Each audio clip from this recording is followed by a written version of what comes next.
എല്ലാ മാന്യ പ്രേക്ഷകർക്കും നമസ്കാരം. ഞാനിന്ന് മോഹൻലാൽ എന്ന അഭിനേതാവായിട്ടല്ല ഇവിടെ ഇരിക്കുന്നത്. കേരളത്തിൻ്റെ ജനനായകൻ, പ്രിയപ്പെട്ട കേരള സംസ്ഥാന മുഖ്യമന്ത്രി ശ്രീ പിണറായി വിജയൻ അവർകളുമായി നിങ്ങൾക്കായി അല്പനേരം സംസാരിക്കാൻ വേണ്ടിയാണ്. CPM-ൻ്റെ അനിഷേധ്യ നേതാവെന്ന നിലയ്ക്ക് ലോകം അറിയപ്പെടുന്ന ഒരു നേതാവ്. പക്ഷേ പിണറായി വിജയൻ എന്ന വ്യക്തി അതിലപ്പുറം പലതാണ്.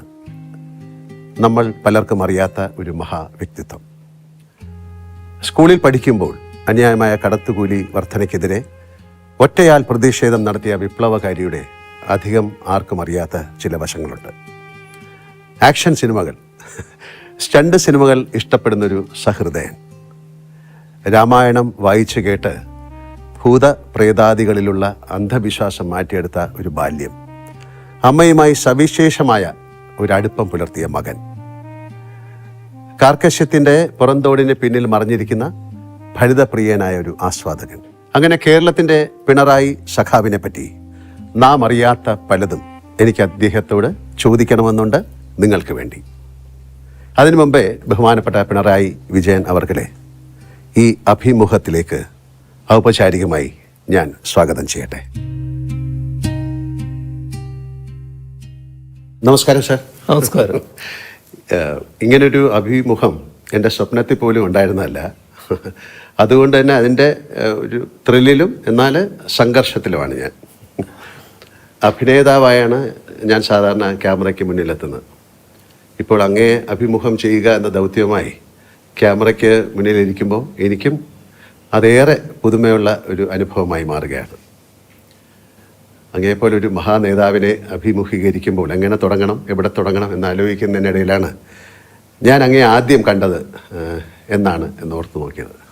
കേരളത്തിലെ ഏതൊരു സാധാരണക്കാരനെയും പോലെ വർഷങ്ങൾക്കിടെ നിരവധി തവണ ഞാൻ അങ്ങേ നേരിട്ടും അല്ലാതെയും കണ്ടിട്ടുള്ളത് കൊണ്ട് തന്നെ ആദ്യം കണ്ടത് എന്നാണെന്ന് സ്വാഭാവികമായി എനിക്ക് ഓർത്തെടുക്കാനായില്ല. എന്തായാലും ഒരു 30 വർഷത്തെ ബന്ധമെങ്കിലും ഉണ്ടാകും. പക്ഷെ അവസാനം കാണുന്നത് ഇപ്പോഴാണ്, അതെനിക്കറിയാം. സാർ, നമുക്ക് വളരെ ലഘുവായ രീതിയിൽ നമുക്ക് ഈ അഭിമുഖം അല്ലെങ്കിൽ അഭിമുഖ സംഭാഷണം തുടങ്ങാം. ഞാനൊരു പാട്ടിൻ്റെ 4 വരി പാടാം. അതിൻ്റെ പുറകിൽ ഒരു ഉദ്ദേശമുണ്ട്, അത് ഞാൻ പിന്നെ പറയാം. ഇത് ഞാൻ അങ്ങേക്ക് നൽകുന്ന ഒരു ആദരമാണ്. പാടട്ടെ? കേരളം കേരളം കേളി കൊട്ടുയരുന്ന കേരളം, കേളി കദംബം പൂക്കും കേരളം, കേരകേളി സദനമാം എൻ കേരളം. എൻ്റെ കേരളം, അങ്ങയുടെ കേരളം, നമ്മുടെ കേരളം. അല്ല, ഇതിൻ്റെ പുറകിൽ ഒരു നല്ല ഉദ്ദേശം എന്താണെന്ന് പറഞ്ഞാൽ അങ്ങും എനിക്ക് 4 വരി പാടിത്തരണം. ഇപ്പോൾ വേണ്ട, പിന്നെ നമ്മുടെ ഈ സംഭാഷണത്തിൻ്റെ ഇടയ്ക്കോ അത് അവസാനിക്കുമ്പോഴോ എന്തെങ്കിലും. സാർ, ഞാൻ സിനിമയിൽ വന്നിട്ട് 48 വർഷമായി. അതുകൊണ്ട് തന്നെ സിനിമയുമായി ബന്ധപ്പെട്ട ഒരു ചോദ്യത്തിൽ നിന്ന് നമുക്ക് തുടങ്ങാം. സാർ, ആദ്യമായി കണ്ട സിനിമ ഏതാണെന്ന് ഓർമ്മയുണ്ടോ? അത് വളരെ ചെറുപ്പത്തിലുള്ളതായതുകൊണ്ട് അത്ര ഓർമ്മയില്ല. ഇല്ല. അത് നാട്ടിൽ വെച്ചായിരിക്കും കണ്ടത്. അതെ, അന്ന് ചെറിയ ടാക്കീസുകൾ നാട്ടിലുണ്ടാവുമല്ലോ, അതിന്റെ ഭാഗമായിട്ട് കണ്ടതാണ്. ഉത്തര കേരളത്തിലെ ഒരു നാട്ടിൻ പുറത്ത് ജനിച്ചു വളർന്ന ആളാണ് സാറ്. അപ്പോൾ അതുകൊണ്ട് തന്നെ അങ്ങയുടെ കുട്ടിക്കാലം എങ്ങനെയായിരുന്നു? അങ്ങേക്ക് സഹോദരന്മാരുണ്ടായിരുന്നോ? അതിനെക്കുറിച്ചൊന്നും. എനിക്ക് 2 സഹോദരന്മാരാണ് ഉണ്ടായത്. പക്ഷെ എൻ്റെ അമ്മ പ്രസവിച്ചത് 14ാമത്തെ കുട്ടിയാണ് ഞാൻ. ബാക്കിയുള്ളവരൊക്കെ മരണപ്പെട്ടു പോയിരുന്നു ചെറിയ പ്രായത്തിൽ തന്നെ. പിന്നെ 2 സഹോദരങ്ങൾ, മൂത്തവർ എനിക്ക് ഉണ്ടായിരുന്നു. അങ്ങനെ 3 പേരാണ് ഞങ്ങളുണ്ടായത്. അമ്മയും അച്ഛനും ഒക്കെ ഈശ്വര വിശ്വാസികളായിരുന്നു. സന്ധ്യാനാമമൊക്കെ ചൊല്ലാറ് പതിവുണ്ടായിരുന്നു. ഈശ്വര വിശ്വാസികളും വലിയ തോതിലുള്ള ഈ അന്നത്തെ കാലത്ത് ഭൂതപ്രേത കാര്യങ്ങളൊക്കെ വലിയ തോതിലുള്ള കാലമാണ്. അതെ അതെ. അപ്പോൾ അതിനൊക്കെ വല്ലാതെ വിശ്വസിക്കുന്ന കൂട്ടത്തിലായിരുന്നു. അതിൽ അമ്മയാണ് ഏറ്റവും കൂടുതൽ ഈ വിശ്വാസങ്ങൾ കൊണ്ടു നടന്നിരുന്നത്. അച്ഛനും വിശ്വാസി തന്നെയാണ്, പക്ഷേ അത്രത്തോളം ഉണ്ടെന്ന് പറയാൻ പറ്റില്ല. കുട്ടിക്കാലത്ത് ഏറ്റവും സന്തോഷകരവും സങ്കടകരവുമായ ചില സാഹചര്യങ്ങൾ എല്ലാവർക്കും ഉണ്ടാവും, അങ്ങേക്കും ഉണ്ടായിട്ടുണ്ടാവും. അങ്ങനെയെങ്കിൽ അവയൊക്കെ അങ്ങയുടെ ജീവിതത്തെ എങ്ങനെയാണ് സ്വാധീനിച്ചിരിക്കുന്നത്? അതിൽ വലിയ തണലായിട്ട് അമ്മ തന്നെയാണ് ഉണ്ടായത് എല്ലാ കാര്യത്തിലും. സാധാരണ നിലക്ക് നല്ല കരുതലോടെ എന്നെ വളർത്തുന്നതിൽ അമ്മ പ്രധാന പങ്ക് വഹിച്ചിട്ടുണ്ട്. എൻ്റെ കുട്ടിക്കാലത്തിന് അന്നത്തെ കാലം എല്ലാവരും പഠിക്കുന്ന കാലം, എല്ലാവരും പിന്നെ പഠനം തുടരണമെന്നും ആഗ്രഹിക്കുന്ന കാലമല്ല. ഒരു 5ാം തരം ആവുമ്പോൾ പഠനം അവസാനിപ്പിക്കുക. അന്ന് നാട്ടിൽ ധാരാളം ഉള്ളത് ബീഡി കെട്ടാൻ, ബീഡി തൊഴിലിന് പോവുക, ബീഡി കെട്ടാൻ പോകും. കുട്ടികൾ പോയിട്ട് ബീഡി ഇങ്ങനെ കെട്ടിക്കൊടുക്കും, നൂല് കെട്ടി. അതിന് പിന്നെ ഈ ചെന്ന ആൾക്കാർ പറഞ്ഞ് കുട്ടി പഠിക്കട്ടെ. അപ്പോൾ അതറിഞ്ഞിട്ട് സ്കൂളിലെ പ്രധാന അധ്യാപകനും മാനേജറുമായിട്ടുള്ള അദ്ദേഹം അമ്മയോട് പറഞ്ഞു, അവനെ ഇപ്പം അതിനൊന്നും വിടരുത്, നിങ്ങൾ പഠിപ്പിക്കുക തന്നെ വേണം എന്ന് പറഞ്ഞു. അങ്ങനെയാണ് LP സ്കൂൾ കഴിഞ്ഞിട്ട് UP സ്കൂളിൽ ചേരുന്നത്. UP സ്കൂളിൽ ചേർന്നപ്പോൾ ഒരു പ്രധാന കാര്യമുണ്ടായി. അവിടെ ഒരു മലയാളം അധ്യാപകൻ, മലയാളം വിദ്വാൻ, മുൻഷി എന്നാണ് നമ്മൾ സാധാരണ പറയുക, മുൻഷി മാഷ്. അദ്ദേഹം എന്നോടൊരു ദിവസം ചോദിച്ചു, നിൻ്റെ നക്ഷത്രത്തെ? അപ്പോൾ അന്ന് എനിക്കറിയാവുന്ന നക്ഷത്രം ഞാൻ പറഞ്ഞു കൊടുത്തു. ഇതായിരിക്കില്ല എന്ന് അദ്ദേഹം എന്നോട് പറയാണ്, നിൻ്റെ അമ്മയോട് വരാൻ പറയണമെന്ന്. അങ്ങനെ അമ്മ ചെന്നു. അപ്പോൾ അത് തന്നെ ഒരു നാട്ടിൽ വാർത്തയായി, മുൻഷി മാഷ് അമ്മയെ വിളിച്ചിരിക്കുന്നു എന്നൊരു വാർത്ത. അങ്ങനെ ചെന്നപ്പോൾ എപ്പോഴായിരുന്നു പ്രസവിച്ചത്, ഏതാ സമയം എന്നൊക്കെ ചോദിച്ചു. ആ കാലത്ത് വലിയ കൃത്യതയില്ല, ഉച്ചയ്ക്ക് ശേഷമാണ് എന്ന് മാത്രമേ അമ്മയ്ക്ക് കൃത്യമായിട്ട് പറയാൻ പറ്റുള്ളൂ. അപ്പോൾ അദ്ദേഹം നോക്കുമ്പോൾ ഞാൻ ആദ്യം പറഞ്ഞ നക്ഷത്രം ഉച്ചയോടുകൂടി അവസാനിച്ചിരിക്കുന്നു, പിന്നെ പുതിയ നക്ഷത്രമാണ്. അപ്പോൾ അദ്ദേഹം പറഞ്ഞു, ഇതാണ് ഇവൻ്റെ നക്ഷത്രം, ഞാൻ ജാതകം എഴുതിത്തരാമെന്ന് പറഞ്ഞു. അങ്ങനെ അദ്ദേഹം എഴുതുന്ന ജാതകം അമ്മയുടെ കയ്യിലുണ്ടായിരുന്നു ഒരു ദീർഘകാലം. എന്നിട്ട് അവിടുന്ന് പറഞ്ഞു, ഇവൻ എവിടെയാണോ തോക്കുന്നത് അവിടം വരെ പഠിപ്പിക്കണം, തോറ്റാൽ നിർത്തിക്കോളും എന്ന് പറഞ്ഞു. അങ്ങനെയാണ് പഠനം തുറന്നു പോകുന്നതിന് ഇടയാകുന്നത്. ESLC ഉണ്ടായിരുന്നു. 8ാം തരത്തിൽ ESLC എന്ന് പറയുന്നൊരു പബ്ലിക് എക്സാമിനേഷൻ ഉണ്ട്. അതിൽ ഞങ്ങൾ 3 കുട്ടികളായിരുന്നു അവിടുന്ന് പാസ്സായത്. പഠനത്തിന് പിന്നെ മറ്റ് പിന്തുണയൊന്നുമില്ലല്ലോ, നമ്മൾ തന്നെ വായിക്കുന്നെങ്കിൽ വായിക്കുക എന്നുള്ളതേ ഉള്ളൂ. വീട്ടിൽ സഹായമില്ല, അയൽവക്കങ്ങളിലും സഹായം കിട്ടാനില്ല. കാരണം ആരും അങ്ങനെ പഠനമായിട്ട് ബന്ധപ്പെട്ടവർ ഇന്നത്തെ സമൂഹത്തിനെ പോലെയല്ലാരും. അപ്പം അതിലൊക്കെ പക്ഷേ വലിയ സ്നേഹസമ്പന്നരാണ് എല്ലാവരും, എല്ലാ കാര്യങ്ങളിലും നല്ല സ്നേഹമാണ്. അതാണ് അതിൻ്റെ ഒരവസ്ഥ. സാറ് വളരെ അടുത്ത കൂട്ടുകാരുണ്ടായിരുന്നിരിക്കാം. അങ്ങ് പഠനത്തിൽ മാത്രമാണോ അതോ കളികളിലും കായിക മികവിലും ഒക്കെ ഉണ്ടായിരുന്നോ, അതോ വായന, കലാപ്രവർത്തനം, അങ്ങനെ എന്തെങ്കിലും പറയാനുണ്ടോ? ചെറുപ്പകാലത്ത് എല്ലാവരും കളിക്കുമല്ലോ, ഇന്നത്തെ പോലെ എല്ലാവരും എല്ലാ കളിയും വന്ന് പിന്നെ കുട്ടികൾ വലിയ കളിയല്ലേ സാധാരണ. ആ കളികളിലൊക്കെ ഞാനും ഉണ്ടായിരുന്നു. അതിൽ പ്രധാനം ഒന്ന് ഫുട്ബോളായിരുന്നു. പിന്നെ കുറച്ച് കഴിഞ്ഞപ്പോൾ നാട്ടിലൊരു വലിയ ബാഡ്മിൻ്റൺ ടൂർണമെൻ്റ് നടന്നു. ആ ടൂർണമെൻറ്റ് കണ്ടപ്പോൾ നമുക്കൊരു ചെറിയ കുട്ടികളാണല്ലോ, ഒരു ആവേശം. അപ്പോൾ എൻ്റെ അടുത്ത സുഹൃത്തുക്കളുണ്ട്, നാണു, രാജൻ എന്ന് പറഞ്ഞ 2 പേര്. ഞങ്ങളെല്ലാം കൂടി ഒരു കളി തുടങ്ങി. അപ്പോൾ അതിന് ബാറ്റില്ല.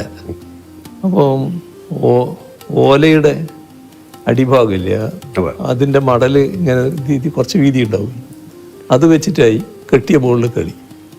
കുറച്ച് നാൾ കഴിഞ്ഞപ്പോൾ പിന്നെ ബാറ്റിൽ കളിയായി. അങ്ങനെ ബാഡ്മിൻ്റൺ പിന്നെ ഞങ്ങൾ കളിക്കുകയായിരുന്നു, നല്ലതുപോലെ കളിക്കുമായിരുന്നു. അവരൊക്കെ സ്റ്റേറ്റിൽ നല്ലതുപോലെ കളിച്ചവരാണ്. ഈ നാണു എന്ന് പറയുന്ന ആൾ സ്റ്റേറ്റിന് റെഫറി ആയിട്ടൊക്കെ പിന്നീട് കുറേ കാലം പോയതാണ്. അങ്ങനെ ബാഡ്മിൻ്റണും കൂടി കളിക്കുകയായിരുന്നു. രാഷ്ട്രീയത്തിന് പുറത്ത് അങ്ങേക്ക് വലിയൊരു സൗഹൃദ വലയമുണ്ടല്ലോ. അടുത്തിരുന്ന തമാശ പറയാൻ സ്വാതന്ത്ര്യമുള്ള സുഹൃത്തുക്കളുണ്ടോ? അവരോടൊപ്പം സമയം ചെലവഴിക്കാൻ അങ്ങേക്ക് സാധിക്കാറുണ്ടോ? ഇപ്പം അതിന് കുറേ വിഷമമുണ്ട്. എന്നാലും എൻ്റെ പഴയകാല സുഹൃത്തുക്കൾ ഇപ്പോഴും സുഹൃത്തുക്കളായിട്ട് തന്നെ നിൽക്കുന്നുണ്ട്. അവർ എപ്പോഴും കാണും. പിന്നെ മിക്കവാറും ചെല്ലുമ്പോൾ എൻ്റെ കൂടെ ഉണ്ടാവും.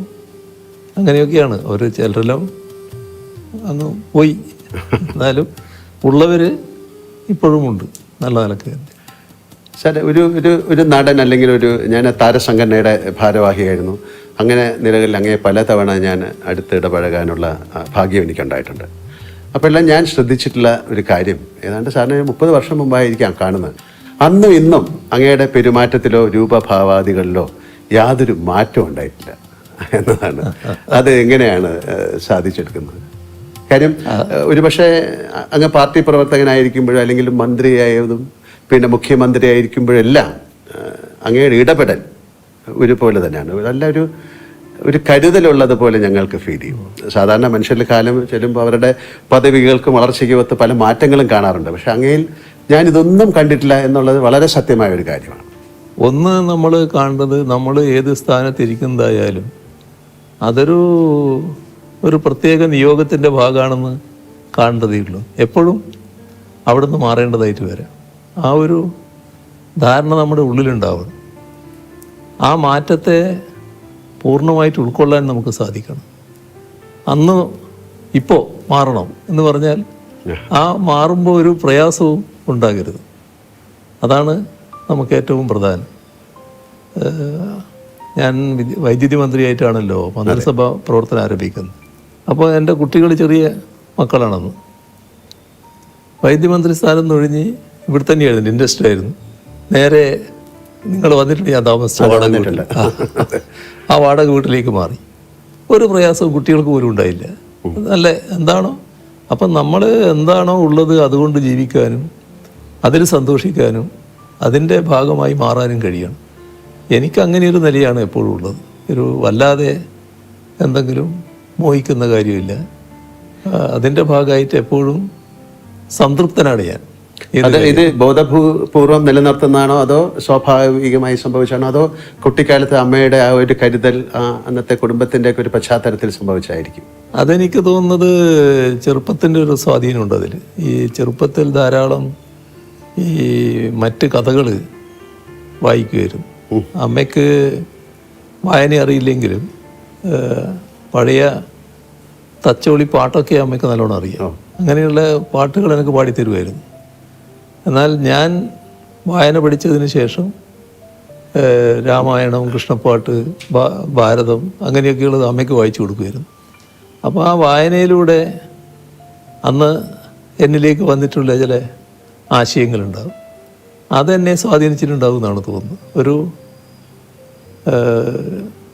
ഒരു സന്യാസ ജീവിതത്തിൻ്റെ ചില അംശങ്ങൾ ചിലപ്പോൾ നമ്മുടെ മനസ്സിലുണ്ടാകാനിടയുണ്ടാവും. അതുകൊണ്ടായിരിക്കാം വലിയ മറ്റു മോഹങ്ങൾ അധികം ഇല്ലാതെ വരുന്നത്. വലിയ കർക്കശക്കാരൻ എന്നൊരു പേരുണ്ടത്. അല്ല, അതുകൊണ്ട് ചോദിച്ചാണ്. പക്ഷെ അപ്പം എൻ്റെ കണ്ടെത്തലുകൾ ശരിയായിരുന്നു എന്ന് ഞാൻ വിശ്വസിക്കുന്നു. സാറ് സ്കൂൾ ആ സമയത്തൊക്കെ അല്ലെങ്കിൽ കോളേജിലൊക്കെ നാടകങ്ങളിൽ വല്ലതും അഭിനയിച്ചിട്ടുണ്ടോ? നാടകത്തിൽ അഭിനയിച്ചിട്ടില്ല, പക്ഷെ ഞാൻ കഥാപ്രസംഗം നടത്തിയിട്ടുണ്ട്. ആണോ? UP സ്കൂളിൽ പഠിക്കുമ്പോൾ എന്നോടൊരു മാഷ് പറഞ്ഞു കഥാപ്രസംഗം നടത്തണം. അങ്ങനെ ഞാനൊരു കഥാപ്രസംഗം നടത്തിയിട്ടുണ്ട്. അതിൽ പാട്ടുകളൊക്കെ പാടണ്ടേ? പാടണം, പാട്ടൊക്കെ പാടും. പിന്നെ പാട്ട് പാടണേ. പിന്നെ അത് അതെ അതെ, ജാലവിദ്യ, മാജിക്. അതായത് ഒരു നൂലിന്മേലൊഴിച്ച് ചോക്ക് കിട്ടും. ചോക്കല്ലേ എഴുതുന്നത്? ആ ചോക്ക് കെട്ടിയിട്ട് ഇങ്ങനെ പിടിക്കും. എന്നിട്ട് ഈ നൂലങ്ങോട്ട് കത്തിക്കും. കത്തിയാലും ചോക്ക് വീഴില്ല. അപ്പോൾ അതിൻ്റെ വിദ്യ എന്താണെന്ന് പറഞ്ഞാൽ ഈ നൂല് പലവട്ടം ഉപ്പുവെള്ളത്തിൽ മുക്കി ഉണക്കുക. അങ്ങനെ ഉണക്കിയെടുത്തിട്ട് കത്തിച്ചാൽ ആ ചാരം അങ്ങനെ തന്നെ നിൽക്കും, വീണു പോകാതെ, ചോക്ക് വീണു പോകാതെ നിൽക്കും. ഇതാണ് ഒരു ജാലവിദ്യ. മറ്റേ ഒരു കഥാപ്രസംഗം ഞാൻ നടത്തിയിരുന്നു. ഒരു വലിയ ആൽമരത്തിൻ്റെ താഴെ ഒരാൾ കിടന്ന് ഉറങ്ങുന്ന, അദ്ദേഹത്തിൻ്റെ തലയിൽ നെറ്റിയിലൊരു ചെറിയ അതിൻ്റെ കായ വന്ന് വീഴുന്നു. അപ്പോൾ ഈ കായ് അല്ല തെങ്ങിൻ്റെ തേങ്ങ പോലത്തെ ആണെങ്കിൽ എൻ്റെ കഥ എന്താകുമായിരുന്നു എന്ന് പറയുന്നത്. അപ്പോൾ പ്രകൃതിയുടെ ഒരു പ്രത്യേകത കാണിക്കുന്ന ഒരു കഥയായിരുന്നു അത്. ഓക്കെ, അപ്പം നമുക്ക് പാട്ട് ഇപ്പം വേണ്ടല്ലേ, കുറച്ച് കഴിഞ്ഞിട്ടാകാം അല്ലേ? എപ്പോഴെങ്കിലും ഒരു എഴുത്തുകാരനാവണമെന്ന് ആഗ്രഹിച്ചിട്ടുണ്ടോ? അത്തരത്തിൽ എന്തെങ്കിലും അങ്ങ് എഴുതിയിട്ടുണ്ടോ? അല്ലെങ്കിൽ എന്തെങ്കിലും അങ്ങനെ കുത്തിക്കുറിക്കാന്ന് ചോദിക്കുന്നത് ശരിയല്ല, അങ്ങനെ എന്തെങ്കിലും അങ്ങ് എഴുതിയിട്ടുണ്ടോ? എഴുത്ത് വിശദമായിട്ട് എഴുതിയിട്ടില്ല, പക്ഷെ പിന്നീടുള്ള രാഷ്ട്രീയ ജീവിതത്തിൽ പല കാര്യങ്ങളും എഴുതേണ്ടി വരുമല്ലോ, അങ്ങനെയുള്ള കാര്യങ്ങളൊക്കെ ഞാൻ എഴുതിയിട്ടുണ്ട്. രാഷ്ട്രീയ അങ്ങയുടെ ഒരു ആത്മകഥ അങ്ങനെ എന്തെങ്കിലും എഴുതണമെന്ന ഒരു ആഗ്രഹമുണ്ടോ? അതൊന്നും ഇതിൻ്റെ ഇടക്ക് അതിനെപ്പറ്റി ഒരു ആലോചനയും ഉണ്ടായിട്ടില്ല. എന്നാൽ പിന്നെ ചിലരൊക്കെ അതിനു വേണ്ടി ഒരു ശ്രമം ആരംഭിച്ചിട്ടുമുണ്ട്, പക്ഷെ അതൊന്നും പൂർണ്ണതയിലെത്തിയിട്ടില്ല. എൻ്റെ വീട്ടിൽ വലിയൊരു ലൈബ്രറി ഉണ്ടെന്ന് എനിക്കറിയാം. തിരക്കുകൾക്കിടയിൽ അങ്ങേക്ക് വായിക്കാൻ സമയം കിട്ടാറുണ്ടോ? ഇപ്പോഴത്തെ പ്രശ്നം വല്ലാത്ത പ്രശ്നമാണ്. ഇപ്പോൾ വായനക്കൊക്കെ വല്ലാത്ത സമയം കുറയാണ്. മറ്റ് വായന എനിക്കൊരു നല്ല രസമായിരുന്നു, നല്ല രീതിയിൽ വായിക്കാൻ പറ്റുമായിരുന്നു. പക്ഷെ ഇപ്പം അങ്ങനെ വായിക്കാൻ അധിക സമയം കിട്ടുന്നില്ല. അപ്പോൾ അങ്ങേ ഏറ്റവും കൂടുതൽ സ്വാധീനിച്ച പുസ്തകങ്ങളുണ്ടാവും, അത് ഏതെങ്കിലും ഒരു പുസ്തകത്തിൻ്റെ പേര് പറയാമോ? അതിൽ ഞാൻ വായിക്കുന്ന ഘട്ടത്തിൽ ഏറ്റവും കൂടുതൽ സ്വാധീനിച്ച പുസ്തകങ്ങളിൽ ഒന്ന് ടോൾസ്റ്റോയുടെ അന്നാ കരീന തന്നെയാണ്. വലിയ ഹൃദയത്തെ ഏറ്റവും അധികം ബന്ധിപ്പിക്കുന്ന, മനസ്സിനെ ബന്ധിപ്പിക്കുന്ന ഒരു കഥ തന്നെയാണെന്ന് പറയാം. പിന്നെ വിക്ടർ ഹ്യൂഗോൻ്റെ കഥയും പാവങ്ങൾ, അത് വളരെയധികം വലിയ തോതിൽ നമ്മളെ ജീവിതത്തെ രൂപപ്പെടുത്താൻ തന്നെ സഹായിക്കുന്ന ഒന്നായിരുന്നു. നമ്മളെ നാട്ടിലെടുത്താൽ തകഴിയുടെ കയർ ഒരു കാലഘട്ടത്തിൻ്റെ തന്നെ ഒരു ചിത്രീകരണമായിരുന്നു. അങ്ങനെയുള്ളതൊക്കെ ആ കാലത്ത് നല്ലോണം വായിക്കാൻ പറ്റിയിരുന്നു. കവിതകളും വായിക്കുക. ഇതെല്ലാം ഒരു പുതിയ അറിവാണ് ആൾക്കാർക്ക്, അതുകൊണ്ടാണ് ചോദിക്കുന്നത്. അതായത് പിണറായി വിജയൻ എന്നാൽ വലിയൊരു കടുപ്പക്കാരനാണ്, ചിരിക്കാത്ത ആളാണ് എന്നൊരു ധാരണ പുറത്തുണ്ട്. എന്നാൽ അടുത്ത പരിചയമുള്ളവർക്ക് നേരെ മറിച്ചുള്ള അഭിപ്രായമാണ്. ഈ പ്രകൃതം സ്വയം എടുത്തണിഞ്ഞതാണോ, അതോ ഈ കടുപ്പക്കാരനെന്ന ഇമേജ് മാറ്റണമെന്ന് എപ്പോഴെങ്കിലും തോന്നിയിട്ടുണ്ടോ, അതോ ആളുകൾ തന്നെ അത് തിരിച്ചറിയട്ടെ എന്നാണോ നിലപാട്? അത് ബ്രാൻഡ് ചെയ്യപ്പെടുന്നതാണ്. കാരണം ഞാനൊരു ഇടതുപക്ഷ പ്രവർത്തകൻ, പ്രത്യേകിച്ച് CPIMൻ്റെ ഒരു പ്രധാനി എന്നൊക്കെയുള്ള നിലയിൽ വരുമ്പോൾ അതിലൊരു സാധാരണയിൽ നിന്നൊരു വ്യത്യസ്തനാണ് എന്ന് കാണിക്കൽ നമ്മുടെ ചില ആളുകൾക്ക് വലിയ താല്പര്യമുണ്ടായിരുന്നു. അതിൻ്റെ ഭാഗമായിട്ട് ഒരു മനുഷ്യന് പല ഭാവങ്ങളുണ്ടാവുമല്ലോ, അതിലേതെങ്കിലും ക്ഷോഭിച്ച ഭാഗമുണ്ടെങ്കിൽ അതായിരിക്കും കൊടുക്കുന്ന ചിത്രങ്ങൾ. അപ്പോൾ മറ്റ് സന്തോഷത്തിൻ്റെ നിമിഷങ്ങൾ അവരുടെ കയ്യിലുണ്ടാവും, പക്ഷെ അത് കൊടുക്കേണ്ടതില്ല എന്ന് അവർ നോക്കും. ഞാൻ പിന്നെ എന്നെപ്പറ്റി വരുന്ന വാർത്തകളിൽ അധികം അങ്ങനെ വ്യാകുലപ്പെടാറില്ല. അതിപ്പോൾ സ്വാഭാവികമായിട്ട് വരുന്നൊരു കാര്യമായിട്ട് ഞാൻ കാണാറില്ല. ഞാൻ പ്രതിദാനം ചെയ്യുന്ന പാർട്ടിയോടുള്ള എതിർപ്പിൻ്റെ ഭാഗമായി അത് എന്നിലൂടെ പ്രകടിപ്പിക്കുന്നത് മാത്രമേ ഉള്ളൂ എന്ന നിലക്കാണ് ഞാനത് കാണാറ്.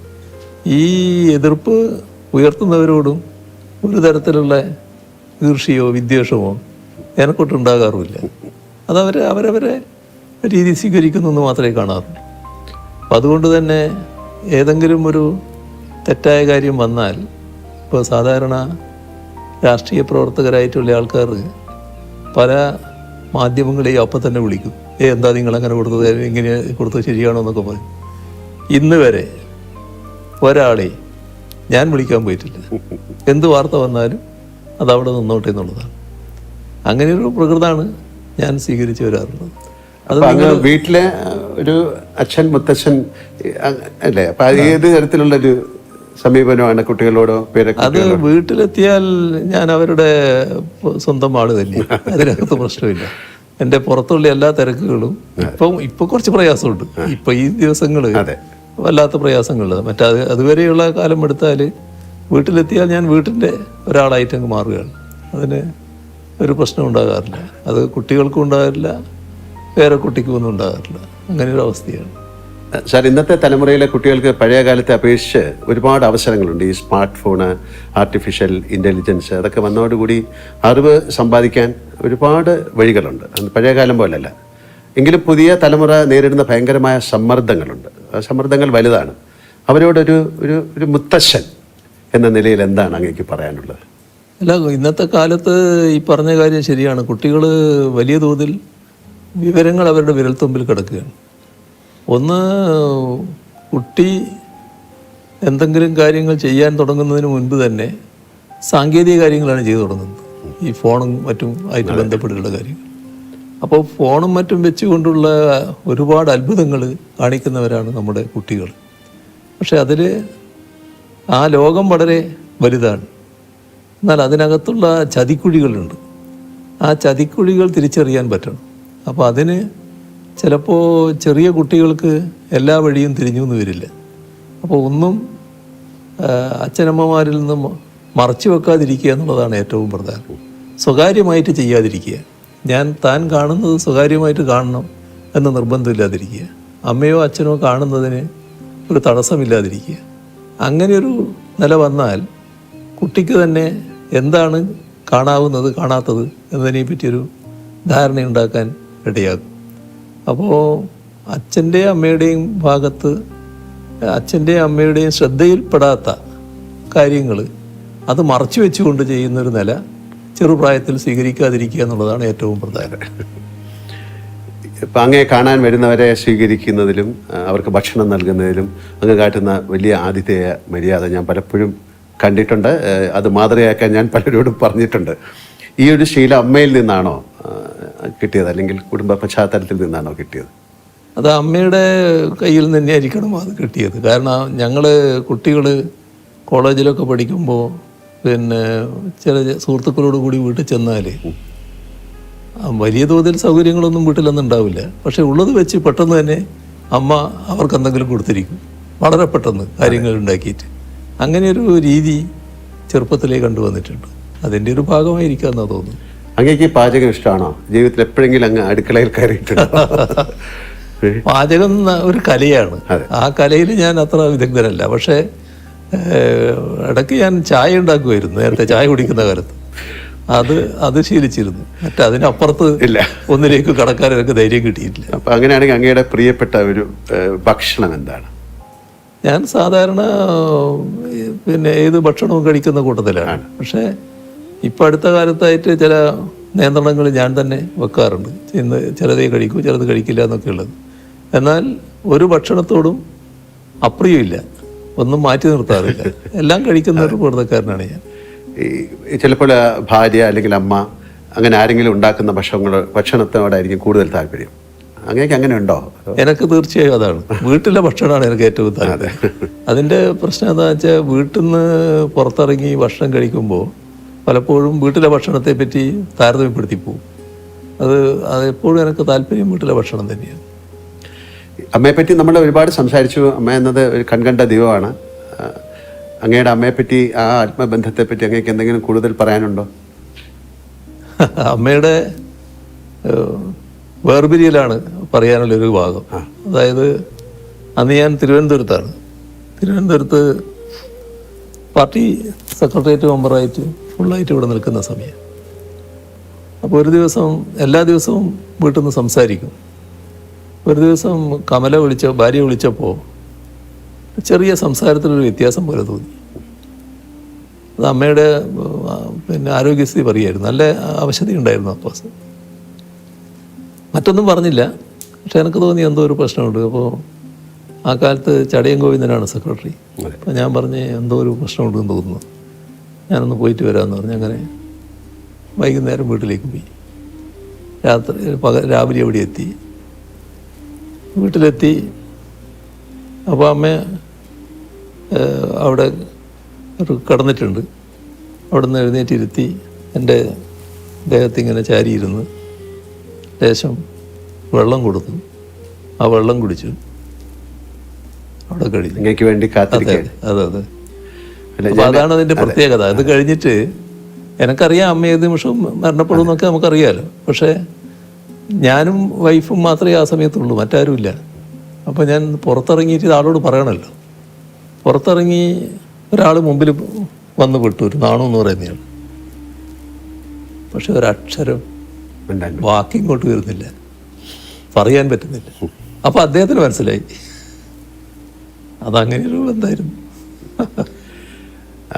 അതായത് ഞാൻ കേട്ടിട്ടുണ്ട് അമ്മയുടെ മടിയിൽ തല വെച്ച് കിടന്ന് അങ്ങനെ രാമായണം കേൾക്കുന്നത്. അങ്ങക്ക് ഭൂതപ്രേത പേടിയായിരുന്ന സമയത്ത് അങ്ങനെയല്ലേ കുട്ടികൾ? ഭയങ്കര പേടിയായിരുന്നു. ചെറിയ പേടിയല്ല, അപ്പൊ ഇതെല്ലാം കേട്ട് കഴിഞ്ഞ് അങ്ങേക്ക് ഒരു ആന്തരികമായ ഒരു ആത്മീയ വശം ഉണ്ടായിട്ടുണ്ടോ? ഈ നേരത്തെ പറഞ്ഞു, എന്നാലും ഒരു സന്യാസം എന്ന് പറഞ്ഞ പോലെ അങ്ങേക്ക് ഒരു ആന്തരികമായ ഒരു ആത്മീയ വശമുണ്ടെന്ന് വളരെ വിശ്വസിക്കുന്ന ഒരാളാണ് ഞാൻ. അതായത് ഇതിനെപ്പറ്റി പറയാറ് സാധാരണ നിസ്സാരമായുള്ള സംസാര സാഗരം എന്നാണ്. അതെ. അപ്പൊ അങ്ങനെയൊരു തോന്നലാണ് ആ ചെറുപ്പകാലത്ത് എനിക്ക് ഉള്ളത്. അതിൻ്റെ ഭാഗമായിട്ട് കുറേ ആ സ്വാധീനം എന്നിലുണ്ടാവും തന്നെയാണ് തോന്നുന്നത്. പക്ഷേ ഭൂതപ്രേത പിശാചുക്കളെ പറ്റി ഭയങ്കര വിശ്വാസമായിരുന്നു. ആ സമയത്ത് ലൈറ്റോ അങ്ങനെയൊന്നും അധികം ലൈറ്റ് ഇല്ലല്ലോ. പിന്നെ എൻ്റെ വീട്ടിൽ ഇലക്ട്രിസിറ്റി വരുന്നത് തന്നെ പിന്നെ ഞാൻ MLA ആയിരിക്കുമ്പോൾ പോലും ഇല്ല. അങ്ങനെ ഒരു കാലമാണത്. അങ്ങനെ ഒരു അവസ്ഥയാണ്. രാത്രി ആയാൽ പിന്നെ ഇരുടല്ലേ എല്ലാ സ്ഥലത്തും. അപ്പോൾ എവിടെയും ഏത് ഭൂതവും പ്രേതവും പ്രത്യക്ഷപ്പെടാം. അതൊക്കെ പിന്നെ ഒരു ചെറിയ സമയം കഴിഞ്ഞപ്പോൾ നമ്മൾ വളരുകയല്ലേ, അതനുസരിച്ച് മാനസിക വളർച്ചയും വരികയല്ലേ. അത് പിന്നെ ഞാൻ തന്നെ മാറ്റിയെടുത്തതാണ് ബോധപൂർവ്വം. അങ്ങനെ ഈ കുടുംബത്തോടൊപ്പം ചെലവഴിക്കുന്ന ഏറ്റവും പ്രധാനപ്പെട്ട സമയം എന്താണ്? അത് ഒരു ദിവസത്തെ യാത്രയാണോ, അതോ ഒരുമിച്ചിരുന്ന് തീൻമേശയിൽ ഭക്ഷണം കഴിക്കുമ്പോഴാണോ? ഏറ്റവും പ്രധാനം തീൻമേശയിലെ ഭക്ഷണമാണ്. കാരണം ഞങ്ങളെല്ലാവരും ഒന്നിച്ചാണ് ഇരിക്കുക. ആരൊക്കെയുണ്ടോ എല്ലാവരും ഒന്നിച്ചാണ് ഇരിക്കുക. ആ ഘട്ടത്തിൽ എൻ്റെ സുഹൃത്തുക്കളുണ്ടെങ്കിൽ അവരും ഒന്നിച്ചാണ് ഇരിക്കുക. അങ്ങനെ ഒരു അവസ്ഥയാണ് എപ്പോഴും സ്വീകരിക്കാറ്. അപ്പോൾ അതാണ് ഏറ്റവും നല്ല സമയം. എപ്പോഴും ഭക്ഷണം എല്ലാവരും കൂടി ഒന്നിച്ച് കഴിക്കുന്നത് തന്നെയാണ് നല്ലത് എന്നാണ് ഉള്ള അഭിപ്രായക്കാരനാണ് ഞാൻ. അപ്പം ഞാനൊരു പാട്ട് പാടാൻ പറഞ്ഞാൽ ഇപ്പം പാടുന്നില്ല, കുറച്ച് കഴിഞ്ഞ് പാടാം അല്ലേ? ഞാൻ ഇടയ്ക്കിടയ്ക്ക് പറയും. സാറിൻ്റെ പിന്നെ മക്കളോ പേരക്കുട്ടിയോ അങ്ങയോട് പറയുന്നൊരു സൂപ്പർ ഹീറോ കഥകളൊക്കെ ഉണ്ടോ? അങ്ങനെ ഒന്ന് പറയാറുണ്ടോ? ചെറിയ കുട്ടിയായിരിക്കുമ്പം പേരക്കുട്ടിക്ക് വലിയ ഹീറോകളെ പറ്റി വലിയ അഭിപ്രായങ്ങളുണ്ടായിരുന്നു. ഒരുപാട് ആളുകളെ പറ്റി പറയുന്നത് അങ്ങോട്ട് വന്ന് സംസാരിക്കും. അതെ. ഈ ഒഴിവുവേളകളില്ല അങ്ങനത്തെ ഒരാളാണെന്ന് എനിക്കറിയാം. എന്നാലും ചോദിക്കുകയാണ്, വീണ് കിട്ടിയ ഒഴിവുവേളകളിൽ എന്ത് ചെയ്യാനാണ് ഇഷ്ടം? അല്ല, ഒഴിവുവേള ഉണ്ടെങ്കിൽ വായന നല്ല ഇഷ്ടമാണ്. പിന്നെ ചില ഘട്ടത്തിൽ പിന്നെ ടി വിയിൽ ഇപ്പോൾ സിനിമയൊക്കെ വരുന്നുണ്ടല്ലോ, ചില ഘട്ടത്തിൽ അത് കാണും. അങ്ങനെയൊക്കെയുള്ള കാര്യങ്ങൾ ഞാൻ ചെയ്യും. കുടുംബത്തോടൊപ്പം യാത്ര ചെയ്യാറുണ്ട്? അങ്ങനത്തെ മറക്കാനാവാത്ത യാത്രകളുണ്ടോ? യാത്ര എനിക്കിഷ്ടമാണ്, യാത്ര ചെയ്യാറുണ്ട്. അതിൽ ഏറ്റവും പ്രധാനപ്പെട്ട യാത്ര, ഒരു മറക്കാനാവാത്ത യാത്ര എന്ന് പറയുന്നത് എൻ്റെ സിംഗപ്പൂർ യാത്രയാണ്. ഞാനും വൈഫും മകളും എല്ലാം കൂടി പിന്നെ ഒരു യാത്ര നേരത്തെ ഉണ്ടായിരുന്നു. അപ്പോൾ അത് ഇത് കഴിഞ്ഞപ്പോഴാണ്, നമ്മുടെ വൈദ്യുതി മന്ത്രി സ്ഥാനം പോയപ്പോഴാണ്.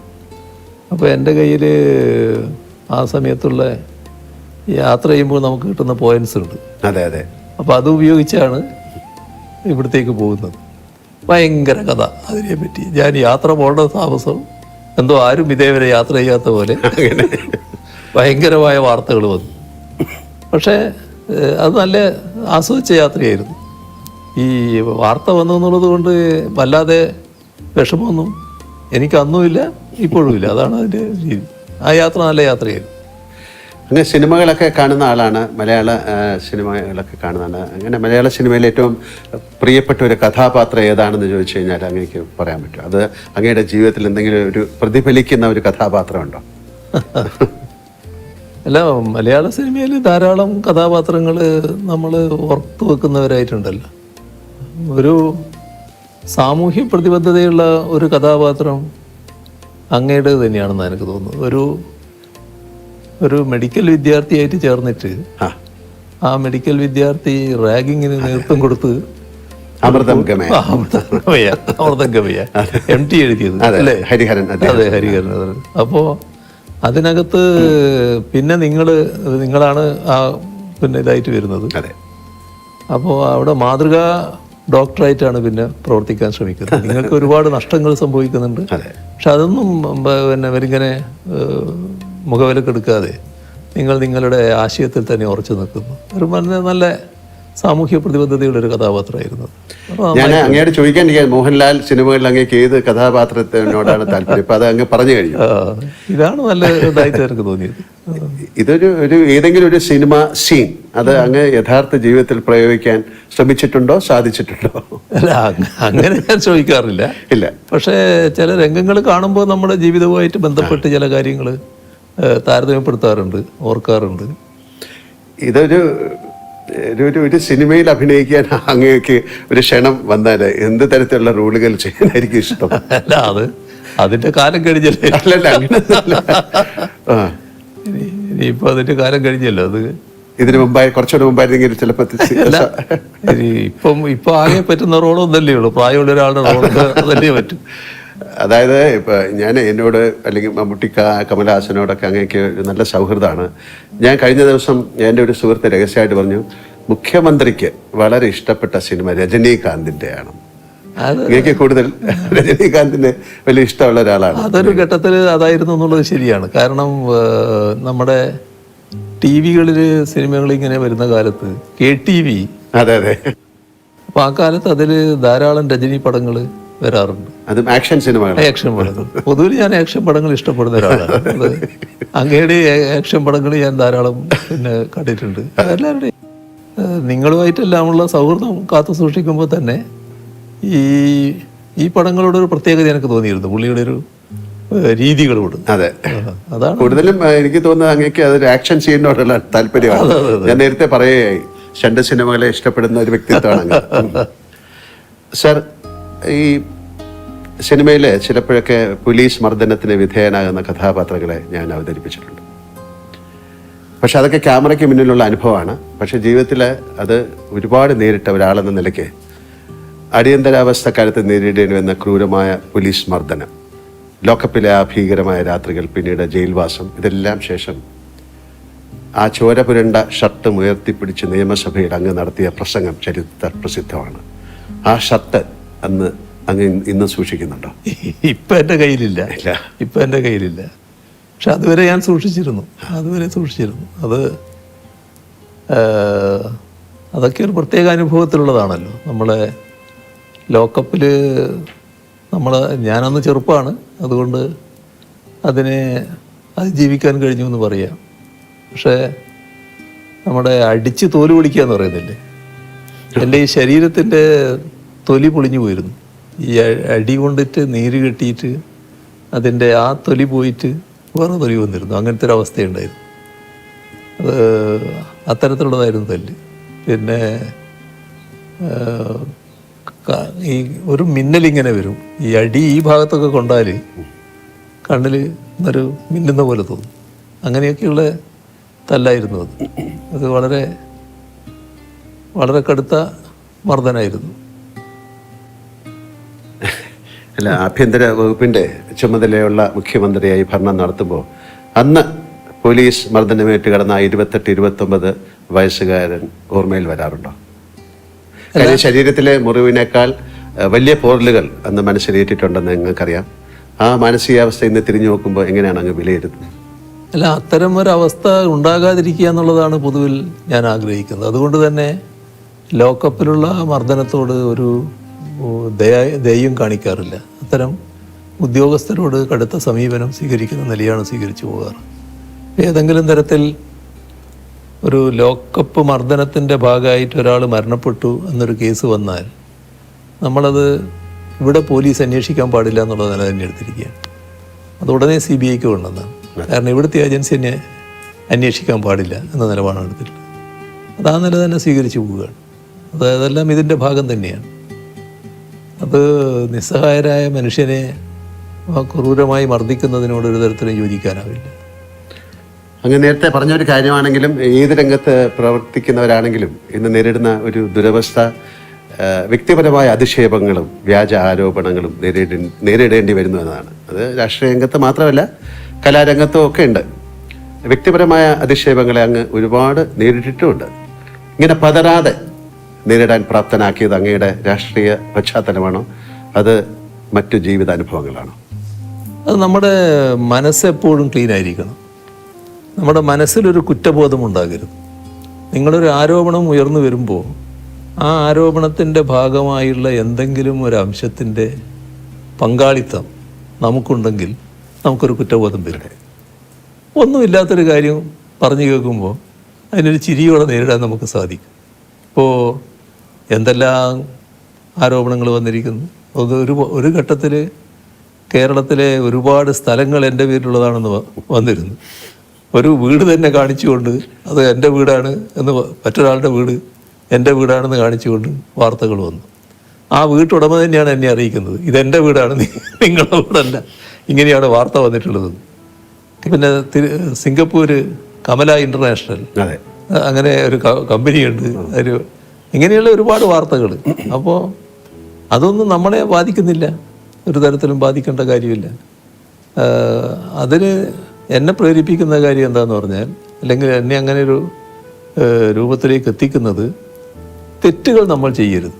എൻ്റെ പൂർണ്ണമായ വിശ്വാസം ഇതേവരെയുള്ള എൻ്റെ ജീവിതത്തിൽ എന്തെങ്കിലും തരത്തിലുള്ള ഒരു തെറ്റ് ഞാൻ ചെയ്തു എന്ന് എനിക്ക് ബോധ്യമില്ല. അതുകൊണ്ട് തന്നെ എനിക്ക് നല്ല രീതിയിൽ മുന്നോട്ട് പോകാൻ പറ്റും. പക്ഷേ നമ്മുടെ സമൂഹത്തിൽ വലിയ തെറ്റായ ധാരണകൾ നിലനിൽക്കുന്നുണ്ട് നമ്മൾ കാണണം. ഇപ്പോൾ ഒരു അനുഭവം ഞാൻ പറഞ്ഞാൽ, മുൻപ് അന്ന് ഞാൻ മന്ത്രിയൊന്നുമല്ല, ഞാൻ പിന്നെ പാർട്ടിയുടെ ഒരു പ്രധാനിയായിട്ട് നിൽക്കുന്ന കാലമാണ്. അങ്ങനെ ഒരാൾക്ക് ഒരു ട്രാൻസ്ഫർ വേണം, ഒരാളുടെ മകനാണ്, പാവപ്പെട്ടൊരു മനുഷ്യനാണ്. അയാൾ എൻ്റെ അടുത്ത് വന്നു, ഞാനത് ബന്ധപ്പെട്ട ആളെടുത്ത് പറഞ്ഞു, കൊടുക്കാമെന്ന് പറഞ്ഞു. അങ്ങനെ ഒരു ഇടയ്ക്ക് നാട്ടിൽ ചെല്ലുമ്പോഴാണ് ഇത് വരുന്നത്. ഇദ്ദേഹമാണെങ്കിൽ ഞാനുമായിട്ട് വളരെ അടുത്ത ബന്ധമുള്ള ആളാണ്. എനിക്ക് വീട്ടിലെത്താൻ വേണ്ടി ചിലപ്പോൾ പുഴ കടന്നു പോകണം. ഇപ്പോൾ രാത്രി ഇപ്പോൾ ചിലപ്പോൾ 11 മണി അങ്ങനെയൊക്കെ ആയിട്ട് വരുമ്പോൾ ഇദ്ദേഹത്തെ പോയി വിളിച്ചിട്ട്, ഇദ്ദേഹമാണ് തോണി എന്നാണ് നമ്മൾ പറയുക, വഞ്ചിക്ക്, ആ തോണിയിൽ ഇങ്ങോട്ട് കടത്തുന്നത്. അങ്ങനെ ബന്ധമുള്ള ഒരാളാണ്. ചെറുപ്പം മുതലേ എന്നെ അറിയുന്ന ആളാണ്. പക്ഷേ ഒരു 2-3 തവണ ഇദ്ദേഹം വന്നതിന് ശേഷം ഒരു ദിവസം എന്നോട് പറയാണ്, ഇല്ല ഞാൻ എന്തെങ്കിലും വേറെ ചെയ്യേണ്ടതുണ്ടെങ്കിൽ ചെയ്യാ എന്ന് പറയും. അപ്പോൾ എനിക്കത് പെട്ടെന്ന് എനിക്ക് മറ്റൊരു തോന്നലും ഉണ്ടാകുന്നില്ല. നിങ്ങളെന്ത് ചെയ്യാനാണ്, ഇതിൻ്റെ അകത്ത് ചെയ്യാൻ വേണ്ട കാര്യങ്ങൾ പറഞ്ഞിട്ടുണ്ടല്ലോ. അല്ല ഞാൻ മറ്റെന്തെങ്കിലും വീണ്ടും പറഞ്ഞപ്പോൾ എനിക്കൊരു സംശയമായി. എന്താ നിങ്ങൾ പൈസയായിട്ടാണോ ഉദ്ദേശിക്കുന്നത് ചോദിച്ചേ? അതെ. അപ്പോൾ ഞാൻ കുറേ കൂടി മാറ്റാം. അപ്പോൾ ഞാൻ പറഞ്ഞു, നമുക്കിവിടെ നിർത്താം, എഴുന്നേറ്റ് ഇറങ്ങിക്കോളൂ എന്ന് പറഞ്ഞു. അതത്രയും ഞാനിപ്പോൾ നിങ്ങളോട് പറയുന്നുള്ളൂ, മറ്റൊന്നും നിങ്ങളായതുകൊണ്ട് ഞാൻ പറയുന്നില്ല, നിങ്ങളിപ്പോൾ ഇറങ്ങിക്കോളൂ. അപ്പോൾ പിന്നെ അദ്ദേഹം പോയി അവിടെയുള്ള ആൾക്കാരോട് എനിക്കിങ്ങനെ അബദ്ധം പറ്റിപ്പോയി ഇങ്ങനെ പറഞ്ഞു എന്നൊക്കെ. എനിക്ക് പിന്നെയും വിരോധമില്ല. പിന്നെ ആ പാവത്തിൻ്റെ മകന് പിന്നെ ട്രാൻസ്ഫർ കിട്ടുകയും ചെയ്തു, ഒരു കോർപ്പറേഷൻ്റെ ഭാഗമായി ചെയ്യേണ്ടതായിരുന്നു. അപ്പോൾ അതാണ് നമ്മുടെ നാട്ടിലൊരു ധാരണ. ഇത് ഇങ്ങനെ നമ്മളെ ചെറുപ്പത്തിലെ അറിയുന്ന ആൾക്ക് പോലും ഇങ്ങനെ തോന്നുകയാണ്, ഇങ്ങനെ ചെയ്യാൻ പറ്റൂലേ. അത് നാടിൻ്റെ ഒരു രീതിയായിട്ട് വന്നിട്ടുണ്ട്. പക്ഷെ അതിൽ നിന്ന് വ്യത്യസ്തമായിട്ട് തന്നെ നിൽക്കാൻ അന്നും കഴിഞ്ഞിട്ടുണ്ട്, ഇന്നും കഴിയുന്നുണ്ട്, നാളെയും അതിന് മാറ്റം വരില്ല എന്ന് തന്നെയാണ് എൻ്റെ ഒരു പൂർണ്ണ ബോധ്യം. അങ്ങനെ ജീവിതത്തിൽ ഏറ്റവും എപ്പോഴെങ്കിലും ഒരു കരഞ്ഞു പോയ സന്ദർഭമുണ്ടോ? അമ്മയുടെ മരണം അതല്ലാതെ? അത് നമ്മളെ വല്ലാതെ വേദനിപ്പിച്ച സംഭവങ്ങൾ ധാരാളമുണ്ട്. അത് വേദനിപ്പിച്ച ധാരാളം സംഭവങ്ങളുണ്ട്. ഇപ്പോൾ ഏറ്റവും അധികം വിഷമം തോന്നുന്നത് നമ്മുടെ ഒന്നിച്ചുള്ളവരും നമ്മളെ വിട്ടുപിരിയുമ്പോൾ, നമുക്ക് ശേഷം വിട്ടുപിരിയേണ്ടവരാണെന്ന് കരുതുന്നവർ വിട്ടുപിരിയുമ്പോൾ ഒക്കെ ഉണ്ടാകുന്ന പ്രയാസങ്ങളുണ്ടല്ലോ. അതിപ്പോൾ പരസ്യമായിട്ട് തന്നെ പ്രകടമായതാണ്. കോടിയേരി ബാലകൃഷ്ണൻ്റെ ആ അനുശോചന യോഗത്തിൽ സംസാരിക്കാൻ, ആ സംസാരം പൂർത്തിയാക്കാൻ എനിക്ക് കഴിഞ്ഞില്ല. അത് സ്വാഭാവികമായിട്ട് വരുന്ന ഒന്നാണ്. അങ്ങനെയുള്ള ചില ഘട്ടങ്ങൾ ഉണ്ടായിട്ടുണ്ടോ? അങ്ങേക്ക് ജീവിതത്തിൽ എന്തിനെങ്കിലും ഭയമുണ്ടോ? ഭയം എന്നത് ആ തരത്തിലില്ല. പക്ഷേ പൊതുവിൽ ഞാൻ പാർട്ടിക്ക് കീഴ്പ്പെട്ടു പോകുന്ന ഒരാളാണ്. പാർട്ടി ആഗ്രഹിക്കുന്ന പൊതുവായ നിലപാടുകളുണ്ട്. ആ നിലപാടുകളിൽ അണുകിട വ്യത്യാസം വരരുതെന്ന് ചിന്തിക്കുന്ന ഒരാളാണ് ഞാൻ. അതിനെ ഭയന്ന് ഞാൻ ജീവിക്കുകയാണ്. അങ്ങനെയൊരു ഭയമുണ്ട് എന്ന് വേണമെങ്കിൽ പറയാം. മറ്റ് തരത്തിലുള്ള ഭയം എന്നെ അധികം ബാധിക്കാറില്ല. ജീവിതത്തിലെ എന്തിൻ്റെയെങ്കിലും പേരിൽ അങ്ങ് പശ്ചാത്തപിച്ചിട്ടുണ്ടോ? പശ്ചാത്തപിക്കേണ്ടി വന്നിട്ടുള്ളൊരു ഘട്ടം പറഞ്ഞാൽ, എൻ്റെ ഒരു കോളേജ് പഠനകാലത്ത് ഒരു സുഹൃത്തുണ്ടായിരുന്നു, നല്ല അടുത്ത സുഹൃത്താണ്. അപ്പോൾ ആ വിദ്വാൻ നല്ല വലിയ കാശുള്ള ആളാണ്, സായിപ്പിൻ്റെ മകനായിട്ടുള്ള ആളാണ്. അപ്പോൾ അതിൻ്റെ ഭാഗമായിട്ട് തന്നെ കാശ് ധാരാളമുണ്ട്. അന്ന് ഈ ട്രൗസറിൻ്റെ പോക്കറ്റിൽ നിന്ന് 100 നോട്ടുകൾ എടുക്കുന്ന ഒരു വിദ്വാനാണ്. അങ്ങനെ കാശുണ്ടാകുന്ന ഒരു വിദ്വാൻ. പക്ഷെ എന്നെ വലിയ കാര്യമായിരുന്നു. ഞാൻ വളരെ അടുത്ത ബന്ധത്തിലായിരുന്നു.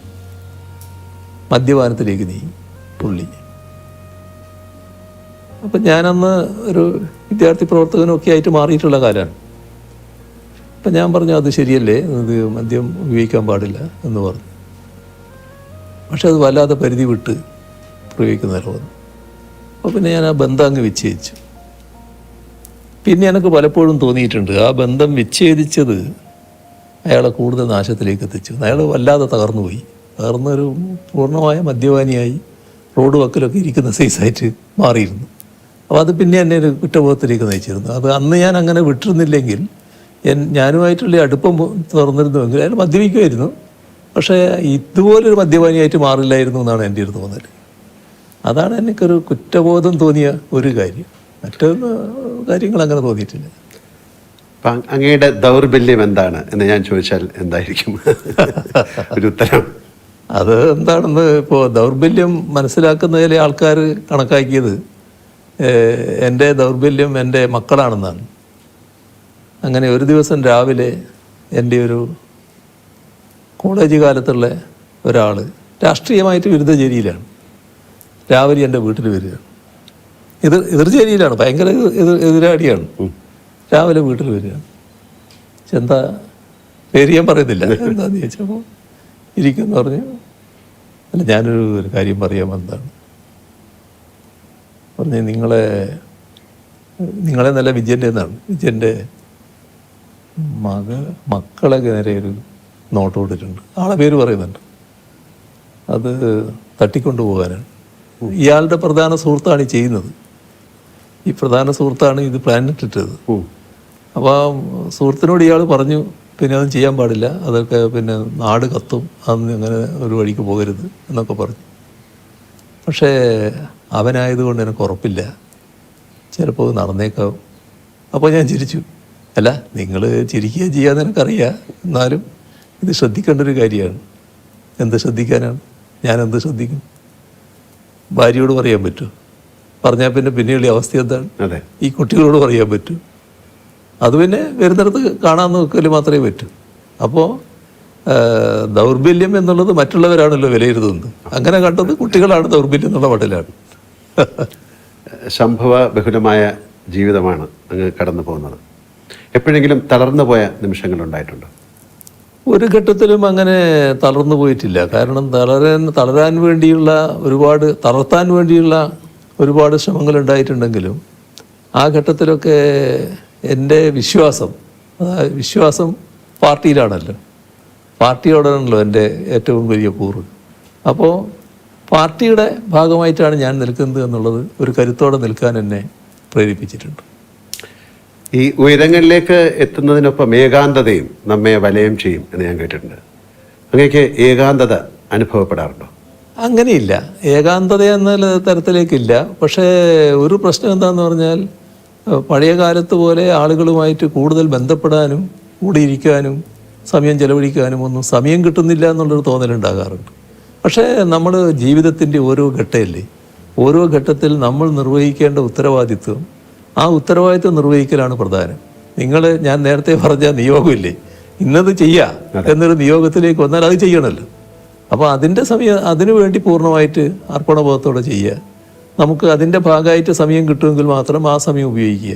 ആ നിലയാണ് ഞാൻ സ്വീകരിച്ചു പോകുന്നത്. ഒരു വല്ലാത്ത ഏകാന്തത അങ്ങനെ അനുഭവപ്പെടാറില്ല. പിന്നെ ഏകാന്തമായി പോയി, ഒറ്റക്കായിപ്പോയി എന്നൊരു തോന്നലും എനിക്കൊരു ഘട്ടത്തിലും ഉണ്ടാകാറില്ല.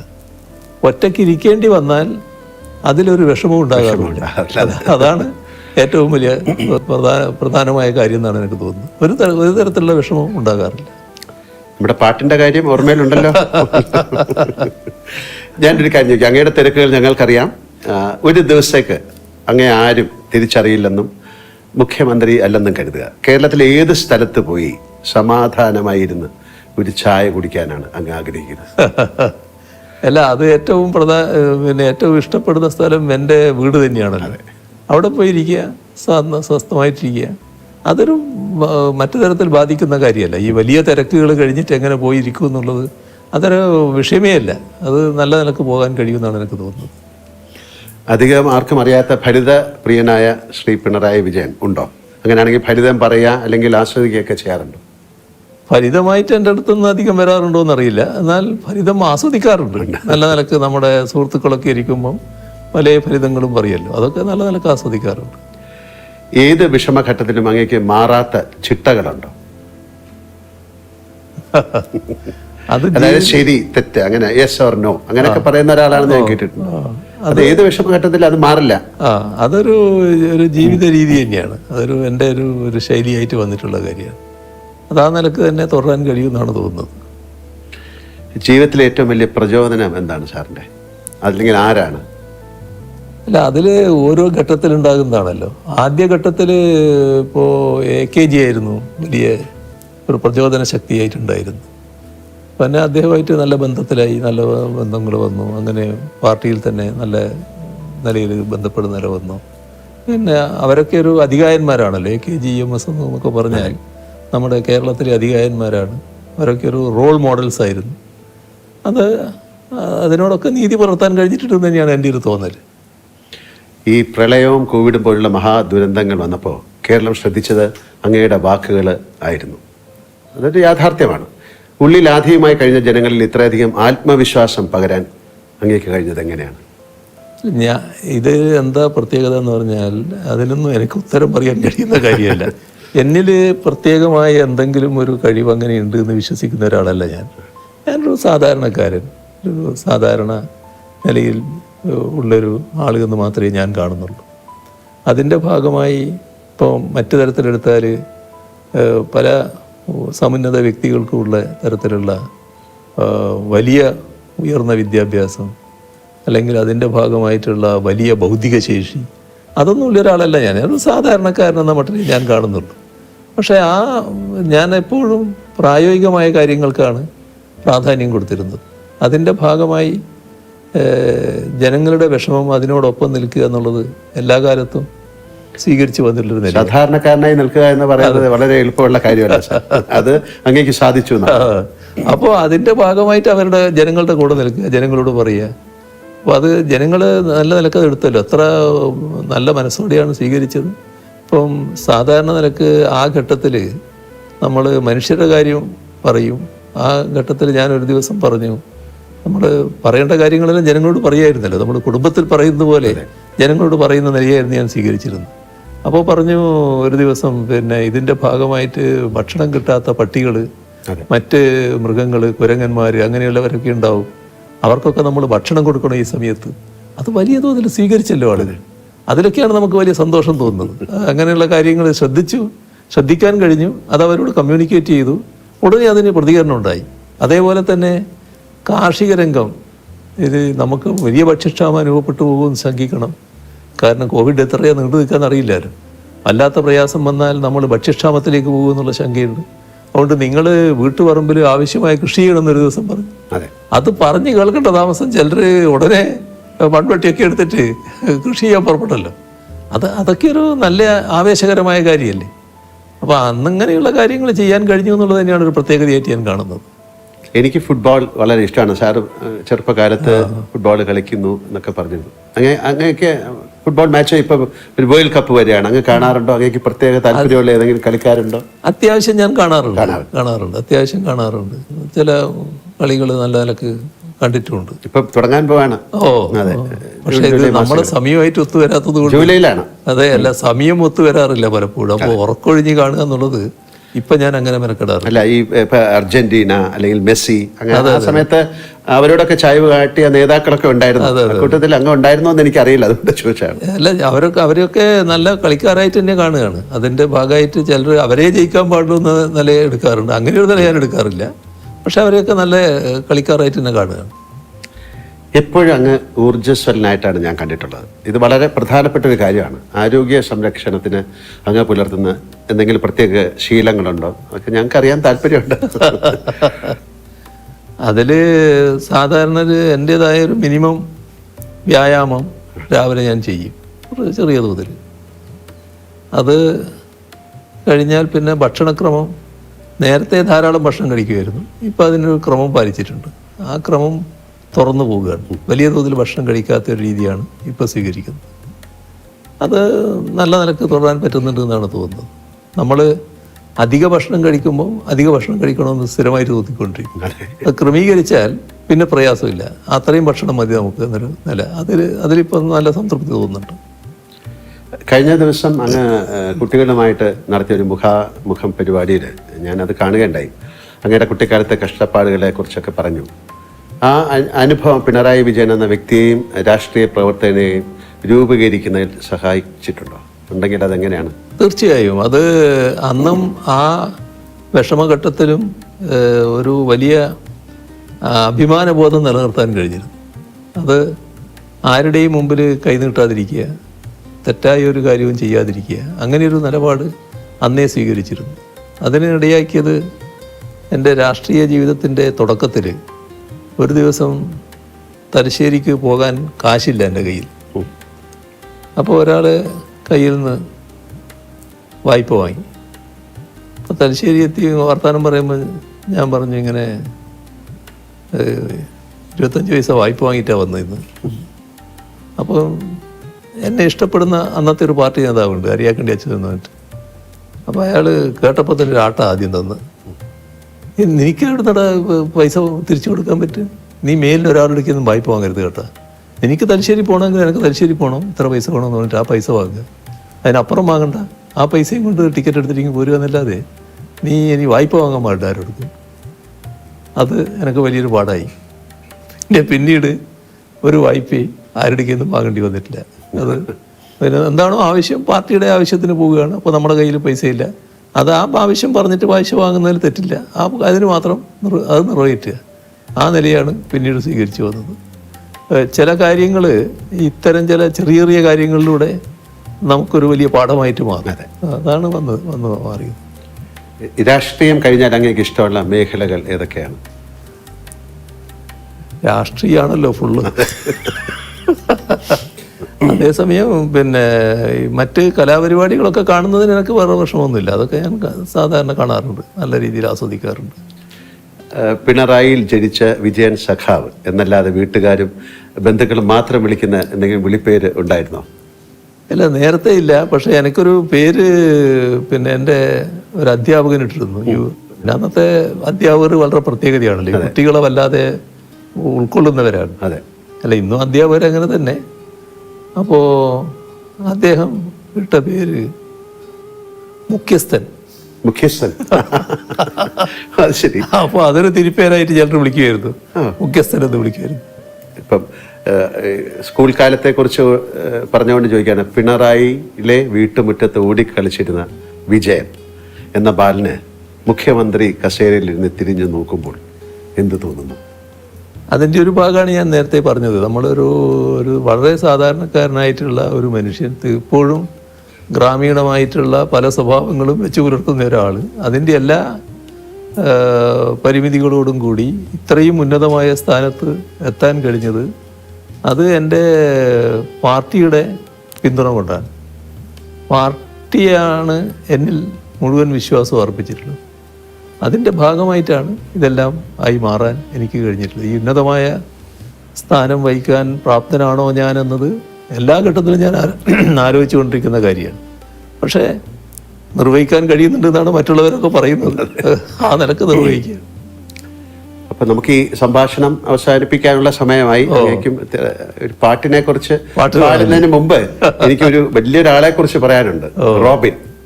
ഞാൻ അങ്ങയുടെ വീട്ടിൽ വന്നപ്പോൾ കണ്ടതാണ്. അങ്ങേക്ക് റോബിൻ എന്ന വളർത്തുനായോടുള്ള സ്നേഹവും കരുതലും. അങ്ങ് ഭക്ഷണം കഴിച്ചിട്ട് റോബിന് അങ്ങേ കൈകൊണ്ട് തന്നെ കൊടുക്കുന്നത് ഞാൻ കണ്ടിട്ടുണ്ട്.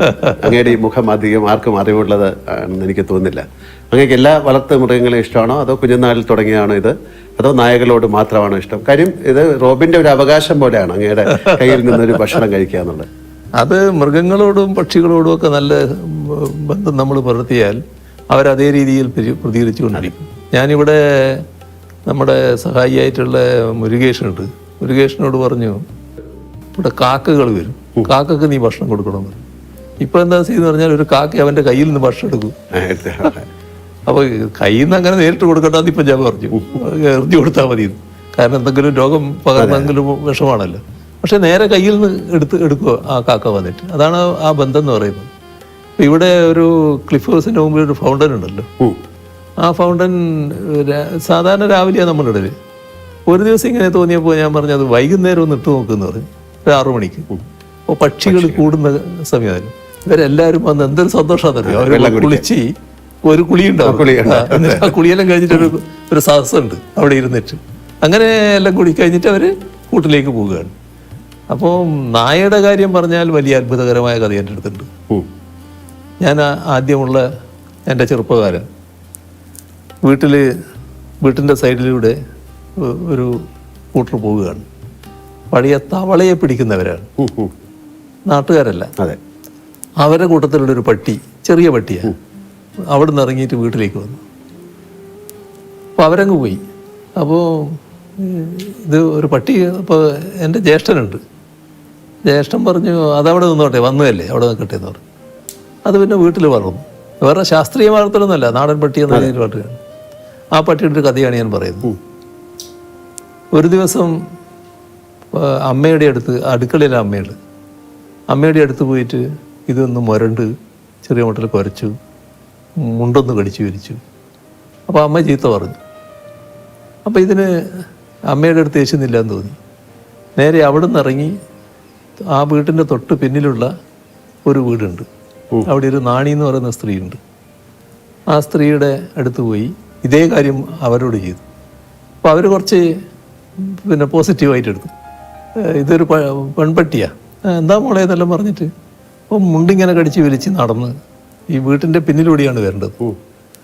അപ്പോൾ വീട്ടിലെ അവസ്ഥ എങ്ങനെയാണെന്ന് പറഞ്ഞാൽ വീടിൻ്റെ മുറ്റം അത് കഴിഞ്ഞിട്ടൊരു പ്ലാറ്റ്ഫോം പോലെയാണ് കിണറിൻ്റെ. ആ പ്ലാറ്റ്ഫോമിന് കഴിഞ്ഞാൽ ഒരു കല്ലിങ്ങനെ വെച്ചിട്ടുണ്ട്. അതിൻ്റെ അപ്പുറം കിണറാണ്. അപ്പോൾ വലിയ ആൾമറയുള്ള കിണറല്ല നടത്തും. ഇവള് ഈ നാണി നടന്നു വന്ന് വടക്ക് മുറ്റത്തെത്തിയപ്പോൾ കാണുന്നത് ഇവളെ മുട്ടിലഴഞ്ഞ് വരുന്ന കുട്ടിയുണ്ട്. ആ കുട്ടി ഈ പ്ലാറ്റ്ഫോം കയറിയിട്ട് ഈ ഒറ്റക്കല്ലുണ്ടല്ലോ, ആ കല്ല് പിടിച്ചിട്ട് ഇങ്ങനെ കിണറിലേക്ക് നോക്കുന്നതാണ്. പിന്നെ എന്താ പറയേണ്ടത്?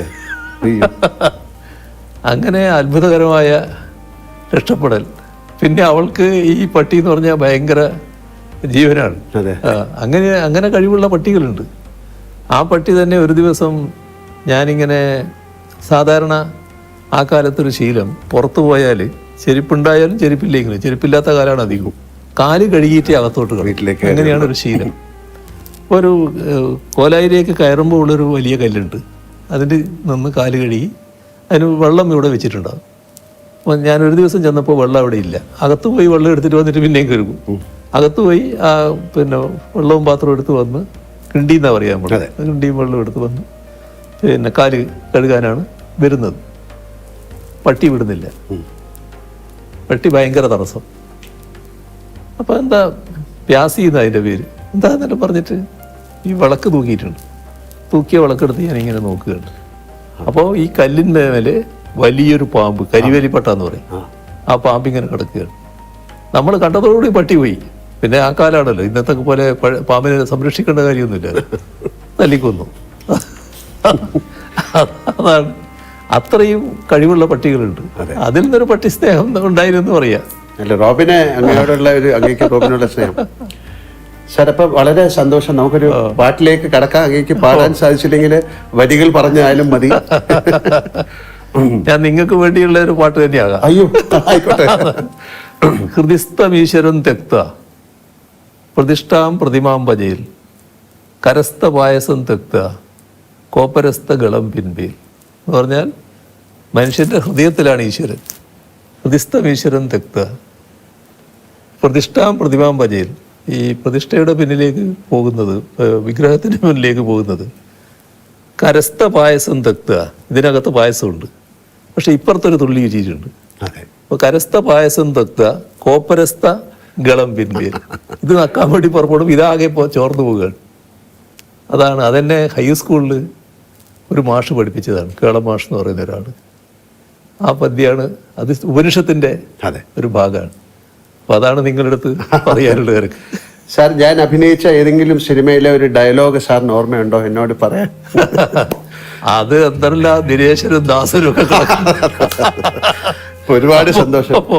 പറയാൻ എന്തെങ്കിലും ഉണ്ടോ, വേറെ എന്തെങ്കിലും? അല്ല നിങ്ങൾ അങ്ങേ പോലൊരു മഹാനടൻ ഇങ്ങനെയും സമയമെടുത്ത് പിന്നെ ഇന്റർവ്യൂ ചെയ്യാൻ തയ്യാറായി എന്ന് പറയുന്നത് അതെ അതെ ഒരു വലിയ സംഭവം തന്നെയാണ്. അങ്ങനെയുള്ള ഒരു സ്നേഹവും ബഹുമാനവും ഒക്കെ തന്നെയാണ് അതിന്റെ പുറകിൽ. അതെ. കാര്യം നമ്മുടെ പലർക്കും അറിയാത്ത നമ്മുടെ പരസ്പര സ്നേഹം ഇങ്ങനെ തുടരട്ടെ. ഇതേവരെ അതാരും അറിയില്ലായിരുന്നു, ഇങ്ങനെ അറിയട്ടെ.